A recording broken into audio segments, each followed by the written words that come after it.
honest with yourself, but that song helped you to focus your mind, right? Amen. Come on, that just helped you to realize that doing all of that complaining hasn't really helped you very much. It just really left you right where you were.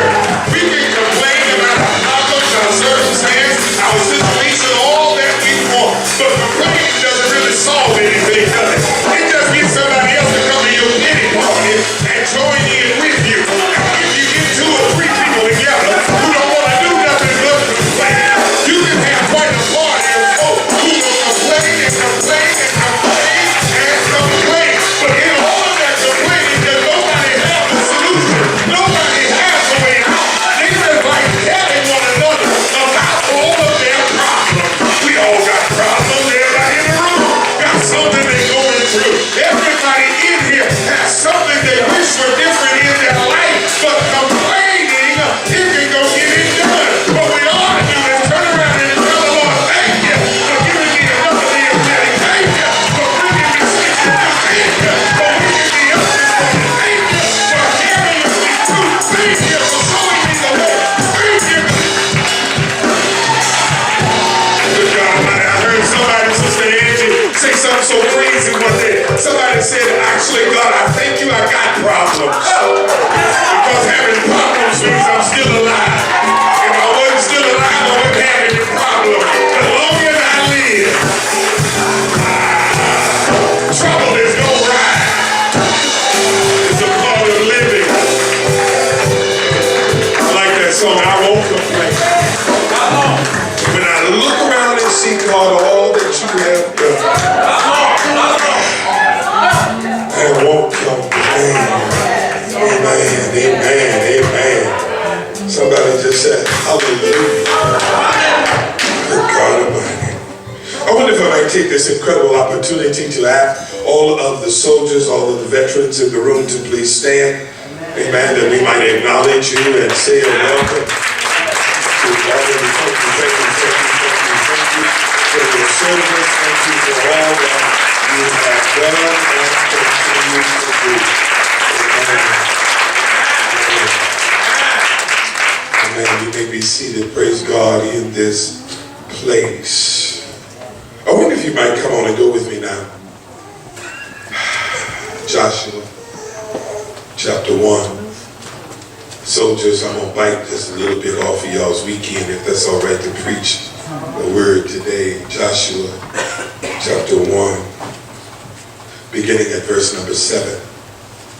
It says, only be strong and very courageous, being careful to do according to all the law which Moses, my servant, commanded thee. Turn not from it to the right or to the left, so that you might prosper whithersoever you go. This book of the law shall not depart out of thy mouth, but thou shalt meditate therein day and night, that thou mayest observe to do according to all that is written therein.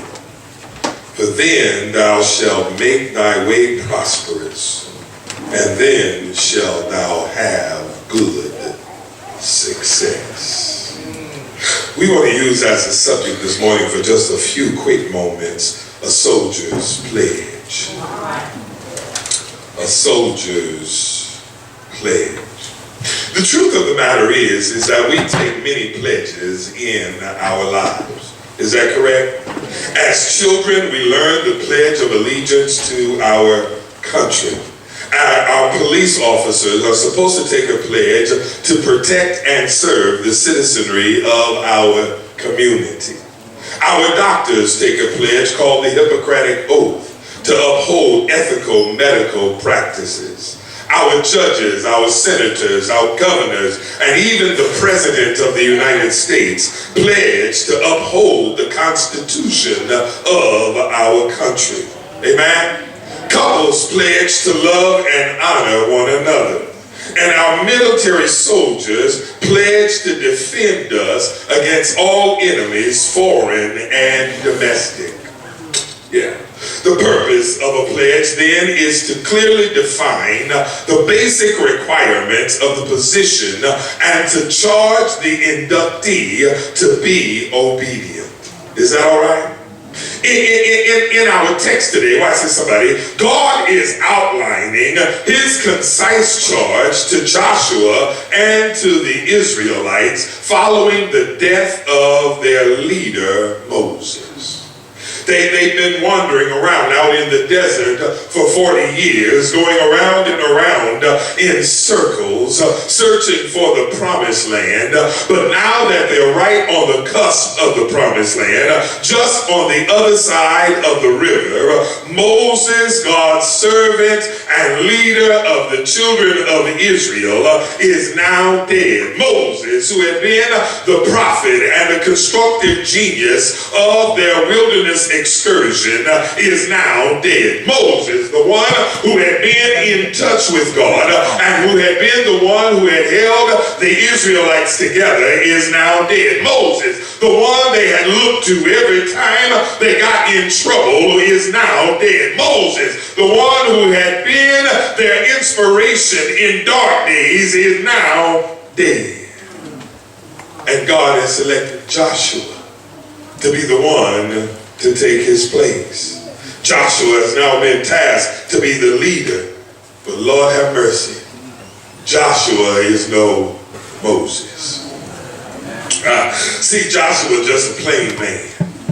Joshua was fiery, Joshua was energetic, but Joshua was just a plain man. Joshua could get things done. Joshua would fight anybody, but Joshua was just a plain man. Joshua wasn't the person Moses had been. Joshua was not the leader Moses had been. Joshua was not the inspiration Moses had been. Joshua was one who could make sound, swift decisions. He didn't have time for a committee or a meeting or a conference. Joshua just did what needed to be done and got it done and moved on to the next project. Joshua was one who would break down the wall. He didn't understand how to stand around and talk about what we ought to do or look at what needed to be done and figure out who could do this corner and that corner and take that brick or that brick. Joshua just knocked the whole wall. But God needed Joshua now to be the leader. And if he was going to be the leader, in looking at the text, it seems, Brother Sherman, that God understood this soldier who had been under Moses' command needed now some new things in his arsenal if he was going to assume the mantle of leadership. Is that all right? Three things he still needed if he was going to lead the people of God into the promised land. They were the same three things. I bite off to tell you, the same three things that we're going to need if we're going to make our own spiritual journey into the land promised to us that flows with milk and honey. Whew.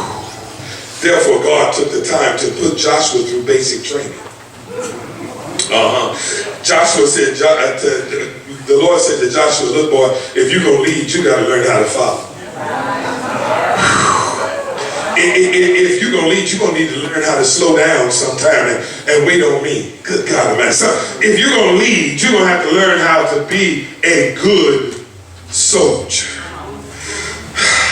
For Joshua was going to need to learn three things. The first one was Joshua was going to learn how to be courageous. Wait a minute, Pastor, you just said Joshua just knock a wall down. Ain't that courage? No, that's strength. Being courageous is being smart enough to know what part of the wall needs to be knocked down. Good God Almighty, come on, man. Sometimes you don't need to knock the whole wall down. The second thing is to learn how to be obedient. We have a whole lot of impetuous people who just do and don't stop to think. We just do what they feel is best. But going by your feeling is not being I'm losing some focus. Thirdly, Joshua needed to learn how to be a confident soldier. Are y'all with me still? Because confidence will help you get through when your fears begin to take over. Is that all right? In whatever way God was going to communicate with Joshua, whether it was in his night hours by the Jordan or in the lonely realization that the one he had been following, Moses, is now dead, Joshua stopped long enough, praise God Almighty, to spend time with God during basic training so that he might hear the voice of God. And Joshua was not disappointed. Listen, sometimes we ought to be still and hear the voice of.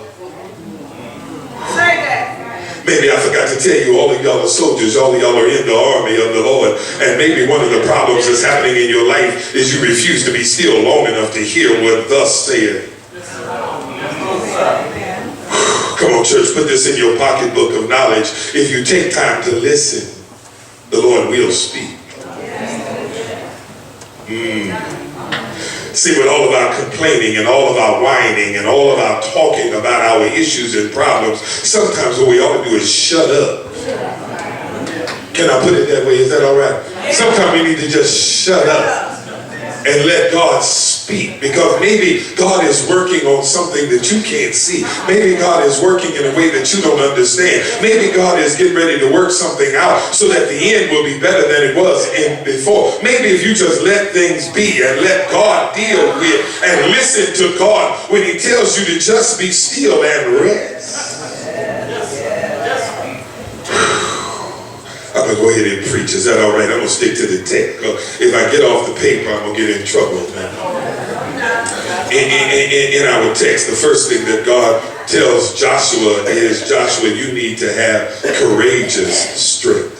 Not just strength. You've had strength up to this. You need to have courageous strength. Watch it. God told Joshua, be thou strong and very courageous.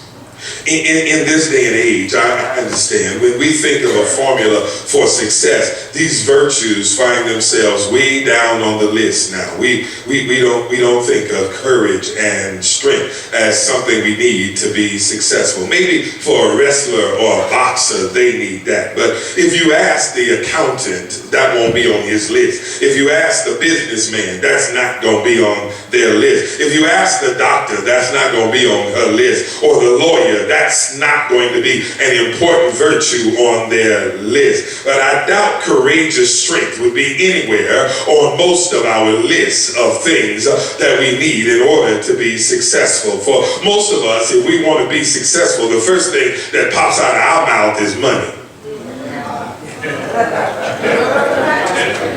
And the next thing is title. But we can have money and title and still not have enough sense to understand how to deal with what it is that we.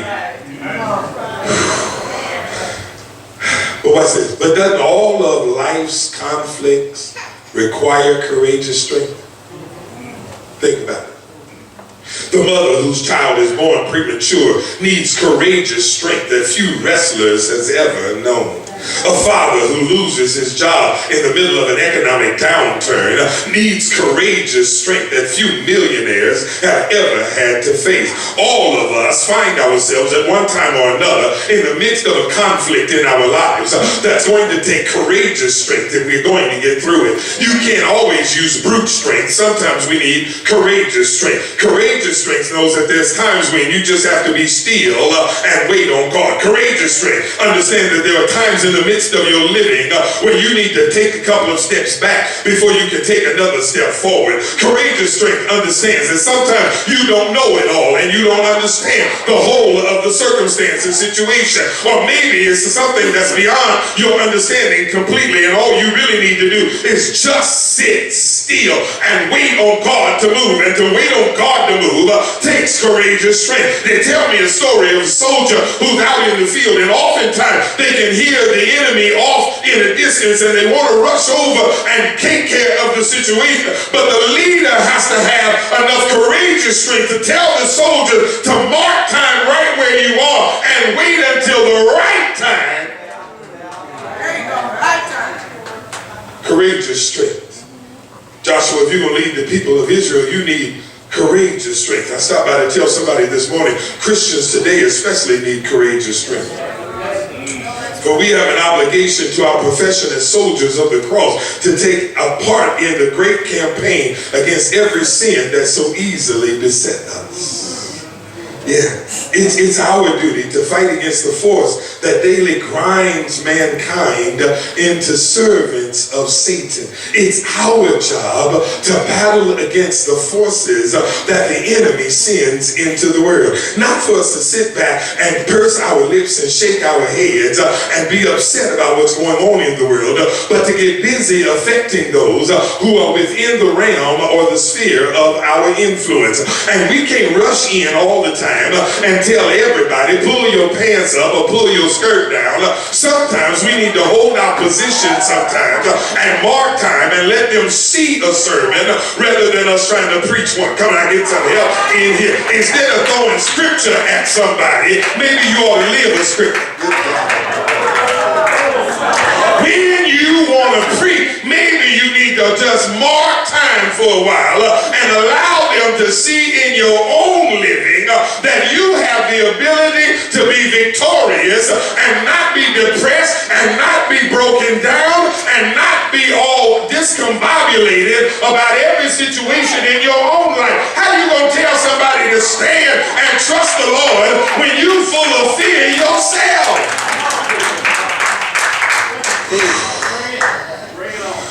There's no substitute, y'all, for courageous strength. You can be able, you can be generous, you can be brilliant, but if you don't have courageous strength, you are going to fail. Courageous strength makes you take the next step when others tell you don't do it. Courageous strength will compel you to forgive those who despitefully use you when others would carry a grudge and make sure everybody know about it. Courageous strength takes you out of your chaos and confusion into a land that God promised will be flowing with milk and honey.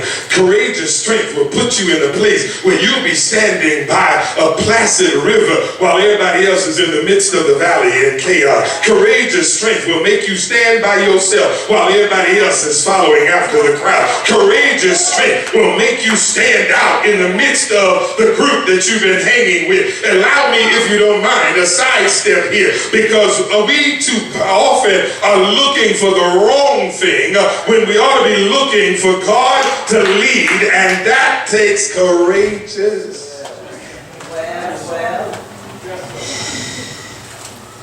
If you got courageous strength, you'll be able to rest even in the midst of mess. Let me say that again. With courageous strength, you'll be able to rest even in the midst of mess.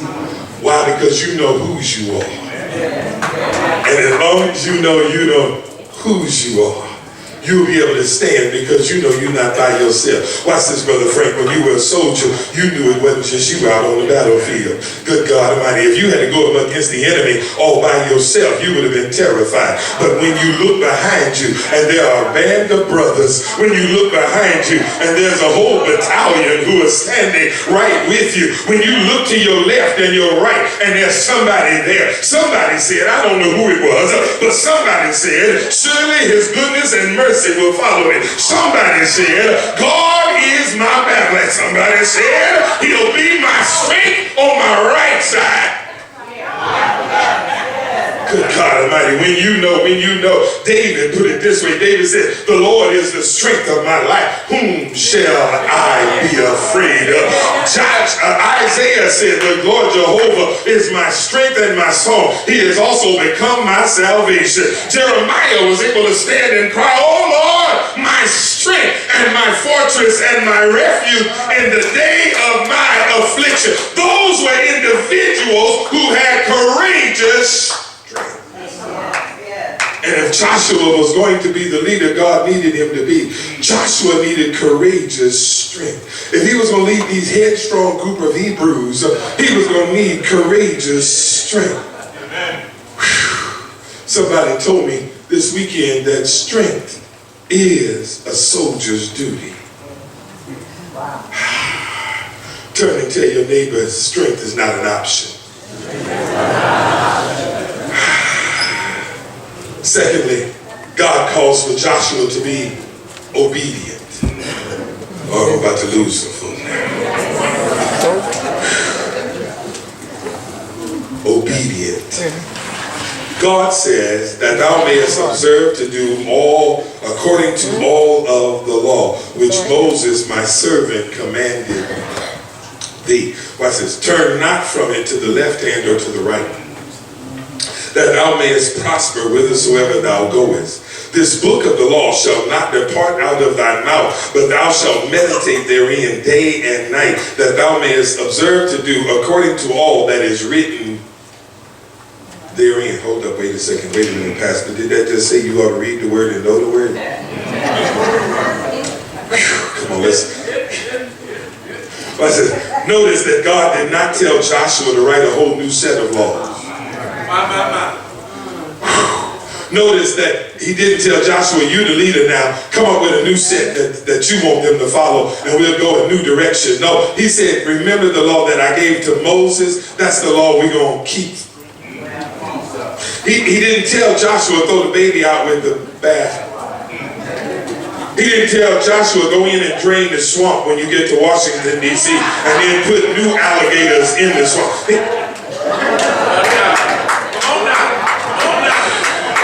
What he did say is do according to all the law which Moses, my servant, commanded thee. What he did say is don't write executive orders to disregard what the last man did. What he did say is be a good soldier, and a good soldier knows to follow orders. Courageous strength is first, y'all, but obedience follows right on the heels of that virtue. These two, courage and obedience, then make for a good soldier. Is that all right?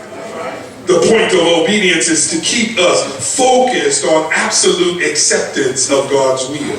How many of y'all know and know that you know and are willing to admit? Come on, don't raise your hand because I don't want nobody else to see it. Because I like telling everybody y'all read your Bible all the time. But how many of y'all know and know that y'all know that most of the problems we have is our own making? Come on, son. Come on, son. How many of y'all know that the trouble we get in is because we are disobedient? It says we carry God's roadmap for success in our back pocket or on our cell phone or our tablets, but all too often we only check it when we get lost. Somebody on this side ought to say amen, so that this side know y'all are listening, because y'all just sitting here. Let me say it again. I said, you can't carry around God's roadmap and never read it. You can spare yourself a whole lot of grief if you would just follow the BIBLE, which stands for Basic Instructions Before Leaving Earth. Come on, son. Come on, son. All right. Ain't nobody gonna pray. Come on, son. If you're not going to read the Bible, why you carry the Bible? Why you bother downloading it on your phone? You're wasting memory if you're not going to read. You could have saved that memory so you could watch YouTube and see.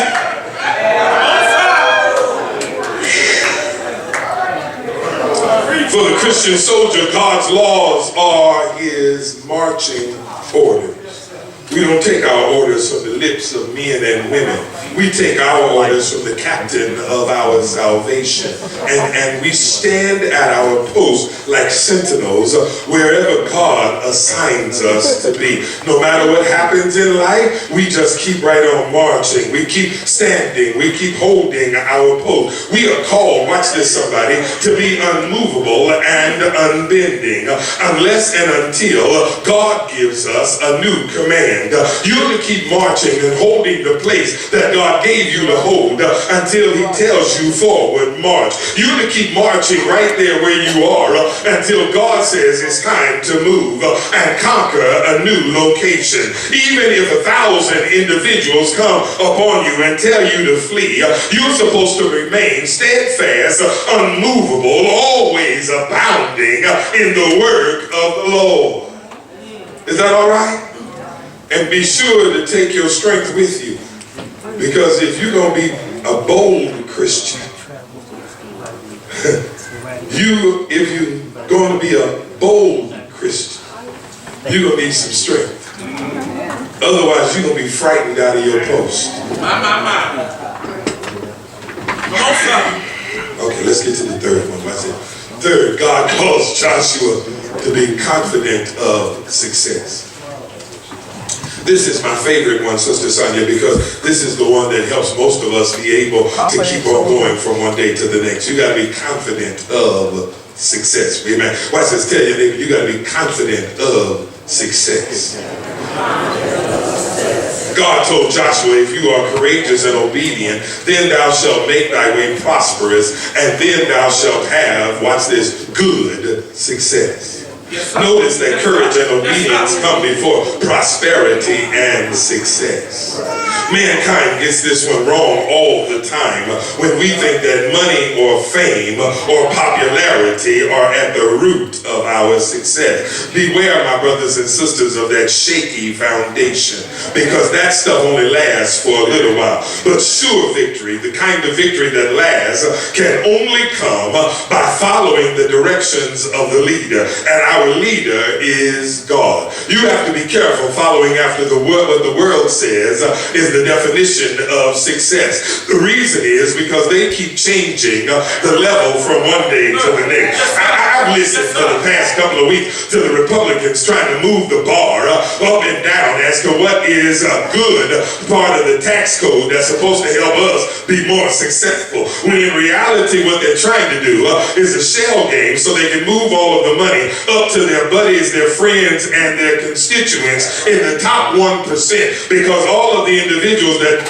Donald Trump brought into Washington after he drained the swamp of Obama's folks was to put in people who were just like him, as greedy as ever, to make sure they covered them.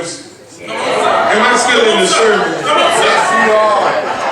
You got to be careful who you're listening to, because they sound as if they know what they're talking about. But in reality, what they're really trying to do is fool you into following after their foolishness. And when they get you down the road, somebody said in just a few years, you'll find out just how bad that tax code is really going to be.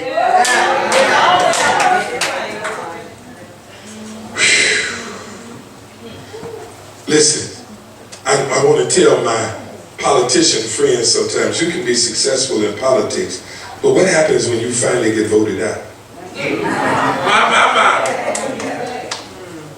Will you still be successful? Listen, you can be successful even with a new invention, but what happens when somebody comes out with a new widget that replaces yours? Will you still be successful whithersoever thou goest? If you are to conquer the world, God's way is the only safe way. Amen. If you want to be a victor, you got to do it God's way. If you want to be a winner, do it God's way. If you want to be a champion, do it God's way. You can leave your battlefield oftentimes beaten by the estimate of small men and women who can only see through their own limited vision. If you try following after men and women, you can come to the end of your journey full of disappointments and unrealized dreams if you base your hopes and dreams upon what the world says is success. But if you can say at the end of your service, I have finished my course, I have kept the faith, then you have succeeded because you had enough obedience to follow after God's direction, not after your own direction. Come on, somebody. If you pledge to be a good soldier, full of courage and strength, and commit your way to the Lord as obedient men and women, watch this. I can declare this morning, victory shall be ours. Yes, amen. Yes, God will exchange our earthly gloom for his heavenly glory. God will replace our broken treasures with his heavenly riches. God will trade our earthly tribulations for his heavenly jubilation. Come on, somebody. God will fix it, and he'll fix it on this side of glory. You ain't got to wait until you get home and walk the streets of gold.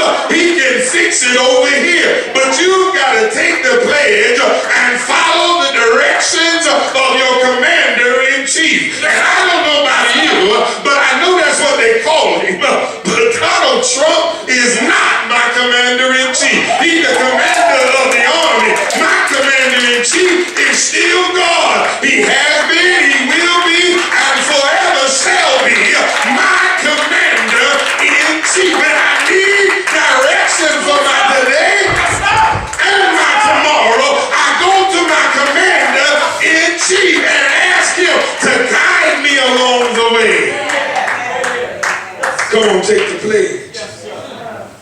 for you to be inducted.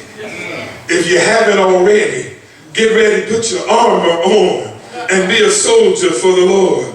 Ready? The first part, I promise to be strong and courageous, and let the Lord fight my battles. I